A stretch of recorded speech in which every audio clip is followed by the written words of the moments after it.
Linjani maZimbabwe mahlelo ngoGibbs Dube ku VOA Studio 7 lamhla ke ngifuna ukulinxusa ukuthi lithanda ikhasi le VOA Indebele.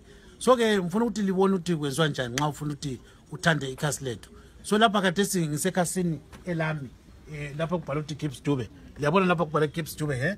So nxa ukuthi ufuna ukudinga iVOA Indebele okwenzayo ke usiyafika lapha uthi ku search yakho uthi mfi ungavela uthi mfi khonapho ke sutype uthi VOA Ndebele ungavela utype njalo susenzeke khona ukuthi ayisearch sufitizela lapha uthi search iyaziphumela ke iVOA Indebele igijima nansiyana ngiyibona bese utype phezulu khona phana xa ungavela utype phezulu khona phana siyavuleka ke phela liyavuleka ikhasi lakho lingavuleka ikhasi lakho ke usokumele ukwenze sukhangela lapha uyabona lapha kubhalwe ukuthi like uthi mina ngalithanda ikhasi leli so lawo kuyabe kulento kunje kumele ukufitizele ungavela ukufitizela into lakho then suthande ikhasi leVOA Indebele susazikholisela ubukabuka ubone kokho kukhona so mahlabezulu nxa lifuna ukuthandana lathi ngenani kuVOA Indebele like it ngiyabonga.